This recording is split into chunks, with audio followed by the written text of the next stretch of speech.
Et bonjour mon compagnon de code, je suis très heureux de te retrouver dans cette vidéo où on va aborder un nouveau concept, les conditions. Alors pourquoi est-ce que je suis content sur ce concept en particulier? Tout simplement parce que ça va être la première pierre angulaire de toute l'algorithmie, de tout ce qu'on va pouvoir faire à partir de maintenant et jusqu'à ta fin de vie de développeur web.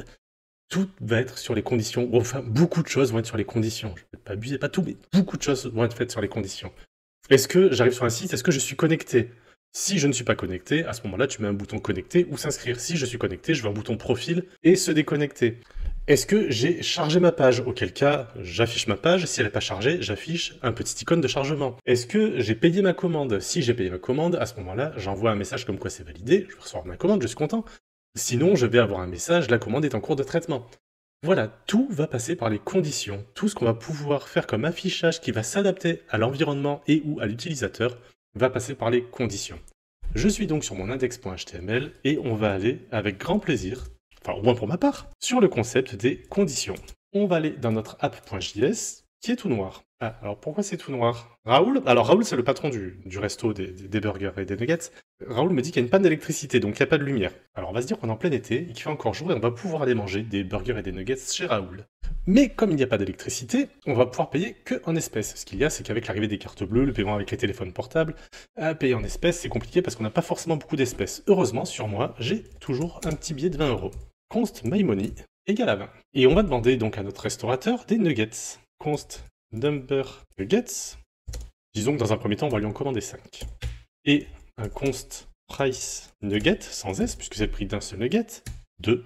Et nous aurons donc un ticket total. Total ticket, c'est pas la meilleure des traductions, mais on va s'en contenter, et ce sera number nuggets fois price nugget. Autant dire, dans notre cas, 10. Console log total ticket. La question se pose, est-ce que je peux commander mes nuggets? Et cette question, est-ce que, on se la pose tout le temps, on va se la poser en permanence, et notre programme va se la poser en permanence, on va répondre par oui ou par non. Voilà. En fait, c'est ce qu'on appelle en informatique des booléens.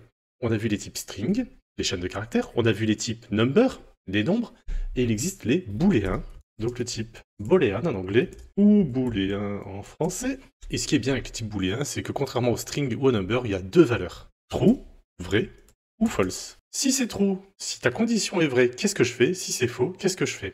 Pour imager ça, je vais te prendre l'exemple le plus bateau.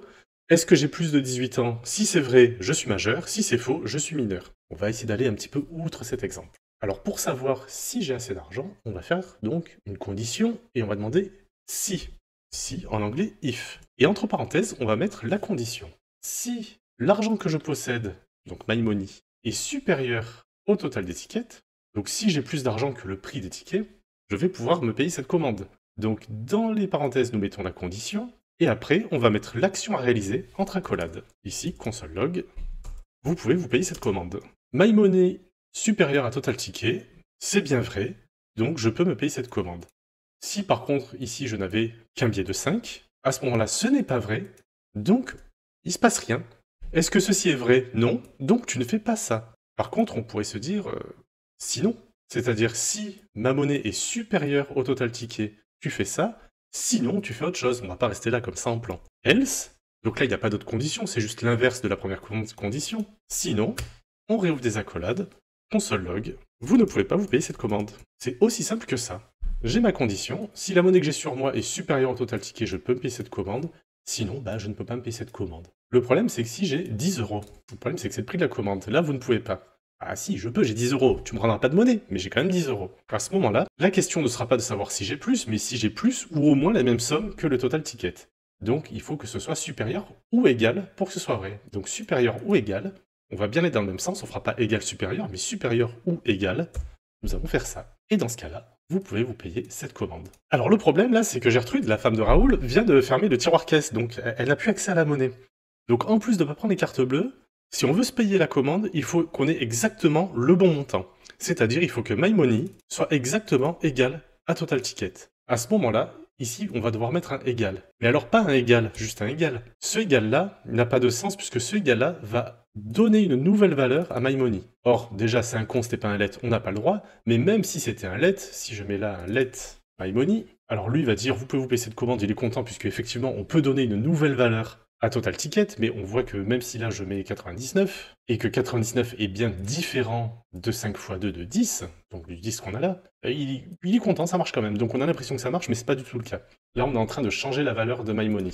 Je le prouve si je fais un console log mymoney, mymoney devient 10. Donc je n'ai plus le 99 ici, j'ai bien le 10 parce qu'ici j'ai changé la valeur de mymoney. Donc ce signe égal tout seul ne sert qu'à attribuer une valeur à une variable. Donc on l'oublie.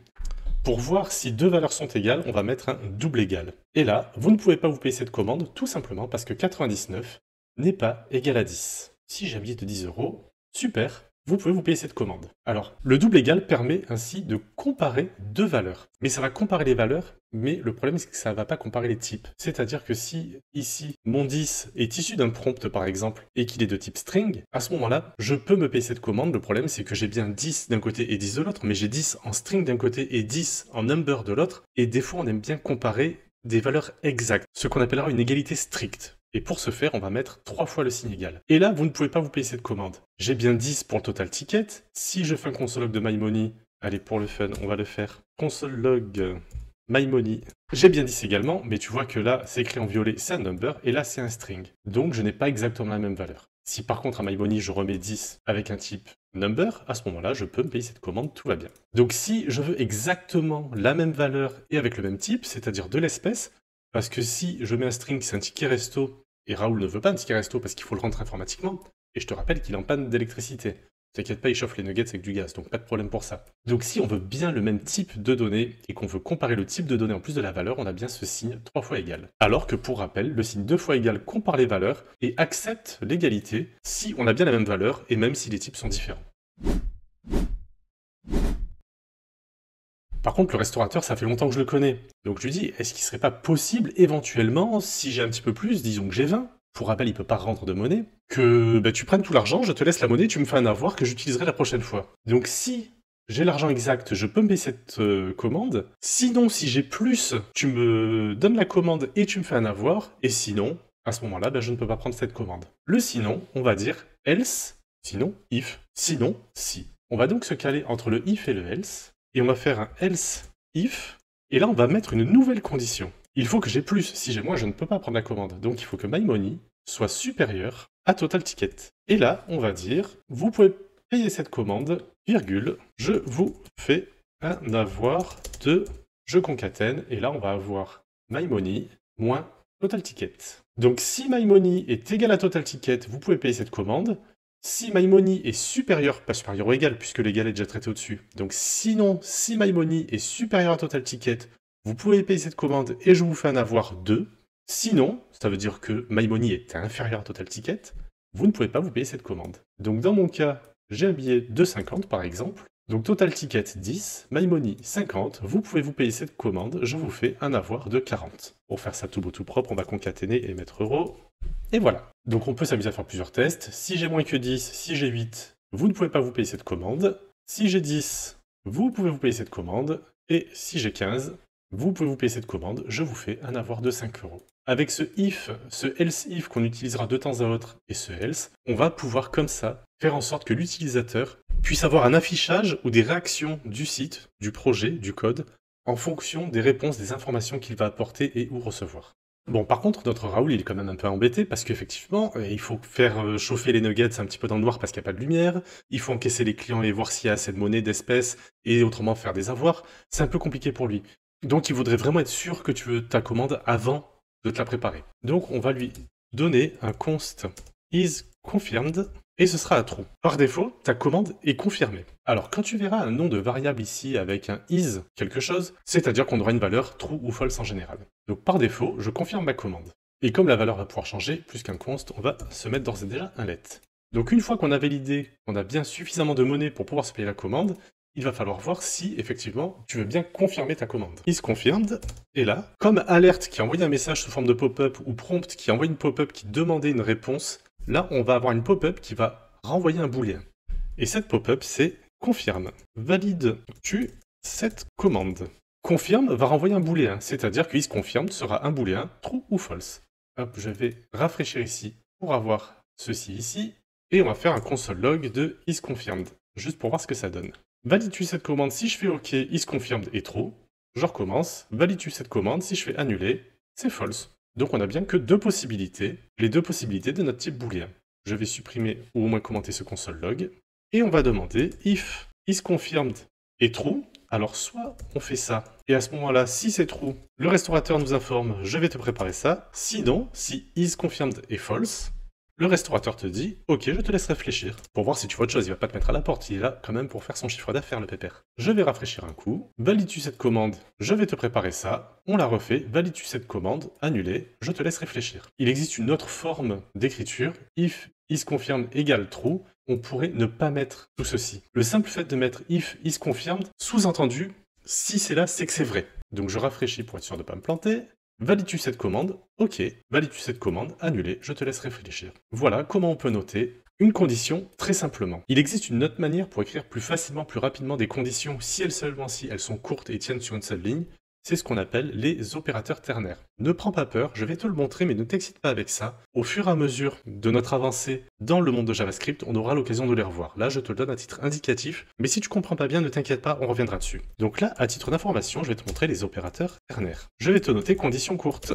Alors, pour pas être embêté par la pop-up, hop, je vais la commenter, je rafraîchis, tout va bien. Alors, on voit qu'il me met un console log de je vais te préparer ça pour la simple et bonne raison que, par défaut, le isConfirmed est sur true. Alors, une condition ternaire, on va changer un petit peu d'exemple, et je vais prendre le sempiternel exemple de l'âge, puisque c'est tout court et tout facile à mettre en place. On va dire que j'ai 17 ans, let isAdulte, est-ce qu'il est adulte? Je vais donner aucune valeur, et on va pouvoir écrire if âge est supérieur ou égal à 18, isAdulte prendra la valeur de true, sinon prendra la valeur de false. Nous allons faire un console log isAdulte. Nous avons ici isAdulte false. Si je mets ici 20, on va avoir un isAdulte à true. Donc c'est cette manière d'écrire qui peut être un peu longue pour pas grand chose.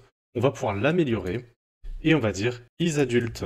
Et là, on va mettre la condition, c'est-à-dire cette condition âge supérieur ou égal à 18. Et on pose la question. Donc poser la question, ça veut dire un point d'interrogation. C'est une question. Qu'est-ce que je fais si c'est vrai? Qu'est-ce que je fais si c'est false? Donc isAdulte, je vais lui donner la valeur de true si ma condition est remplie. Sinon, là on va mettre 2 points, false. Je vais commenter la condition classique que nous avons vue en haut. Et juste en jouant avec ce qu'on appelle un opérateur ternaire, je vais pouvoir faire changer la valeur de ma variable isAdulte. Donc si j'ai 20, isAdulte prend la valeur de true. Si j'ai 15, isAdulte prendra la valeur de false. Donc ceci est une version simplifiée de cela. On sera amené à l'utiliser à plusieurs reprises, dans des cas bien précis, pas tout le temps. Mon but ici était juste de te le montrer pour que tu le connaisses. Dans un premier temps, vraiment, essaye de faire du code que tu comprends et qui fonctionne. Même si c'est un peu spaghetti, même si c'est un peu étalé comme de la confiture sur une tartine, fais ce que tu peux, fais ce que tu veux, tant que ça fonctionne. Quand ça fonctionnera, là tu pourras te demander, tiens, est-ce que je peux améliorer? Et oui, il y a toujours moyen d'améliorer. Et ceci est une amélioration de cela. Mais dans un premier temps, écris ça. Ça va très bien, ça marche, ça fonctionne. Ne te stresse pas avec les opérateurs ternaires ou plein d'autres trucs un peu compliqués, un peu bizarres, qui peuvent au début un peu perturber. Mais quand même, pour que tu comprennes bien à quoi ceci peut servir, je vais te faire un const name Kiki, et on va se faire une petite phrase, console log. On ne va pas mettre les doubles quotes, on va mettre les backticks, alt gras, 2 fois la touche 7, et on va écrire bonjour, je m'appelle, entre accolades, on va prendre notre variable name, ici, et je suis, et avec un dollar et entre accolades, on va mettre la valeur de isAdulte. Mais isAdulte, on va pouvoir faire la ternaire dans la phrase directement, dans notre console log directement. Si isAdulte est true, on écrira majeur, sinon, je serai mineur. Je vais juste un peu agrandir histoire que la phrase soit pas trop écrasée, là et là. Bonjour, je m'appelle Kiki et je suis mineur, parce que isAdulte est sur false, on le voit ici, pour la simple et bonne raison que là, en âge, j'ai mis 15 ans. Si je mets 40 ans, bonjour, je m'appelle Kiki, je suis majeur. Voilà un exemple d'utilisation d'une condition ternaire, d'un opérateur ternaire. C'est lorsqu'on va faire un console log et qu'on va pas vouloir faire un if, c'est majeur, on fait un gros console log, sinon on refait un autre gros console log. Là, on n'en fait qu'un seul et la condition est à l'intérieur. On ne pourra pas mettre un if et un else là-dedans. Donc la ternaire ici est vraiment bien appropriée. Ici, sur la ligne 45, ça n'avait vraiment pas trop de sens. Le sens que ça peut avoir, l'utilité que ça peut avoir, c'est bien ça. Mais je me répète, ne te prends pas trop la tête là-dessus, on y reviendra plus tard, plus posément. Afin de mettre les conditions en pratique, je te propose un exercice. À l'entrée d'une boîte de nuit, le videur demande des cartes d'identité. Il entre l'année de naissance dans un ordinateur, et en fonction de l'âge, il dirige vers un salon particulier. Si tu as plus de 80 ans ou moins de 18 ans, tu ne peux pas entrer pour des raisons légales ou des raisons de sécurité. Si tu as plus de 70 ans, on te propose d'aller danser des valses. Si tu as plus de 50 ans, tu vas plutôt aller dans la partie New Wave Rock. Si tu as plus de 40 ans, tu iras vers la partie disco. Si tu as plus de 30 ans, à ce moment-là, va plutôt te diriger vers la partie pop. Et si tu as plus de 18 ans, donc entre 18 et 30 ans, le videur va regarder si tu as un baggy ou un jean. Si tu as un baggy, il va t'envoyer vers la partie rap. Si tu as un jean, il va t'envoyer vers la partie techno. Le style vestimentaire va également être entré par le videur dans l'ordinateur. Donc petit tips, le videur aura un prompt pour entrer l'année de naissance. L'âge va se calculer automatiquement. On fera abstraction des jours, mois, on prendra en compte que l'année. Et on aura éventuellement un second prompt pour dire quel type de vêtements porte le client, pour savoir de quel côté on l'envoie. Je te laisse essayer de mettre tout ceci en place. Si tu veux avoir ma solution, je te propose d'aller sur le site Compagnon de Code. Dans la partie cours JavaScript, tu vas avoir toutes les leçons. Et en jaune orangé, tu as les leçons premium. Là, ici, on est juste après les conditions. Tu as cet exercice. Il faut que tu te connectes. Si tu es connecté, l'inscription est gratuite, rapide, et je ne t'enverrai pas de mail publicitaire, ne t'inquiète pas. Tu accèdes donc à cette page. On t'indique que l'accès à ce cours est limité et que c'est un contenu de type premium. Mais en cliquant ici, tu auras accès à cette vidéo gratuitement, aucun souci. Je te dis à bientôt compagnon de code dans la prochaine vidéo dans laquelle on va parler du switch case ou une autre manière de voir les conditions.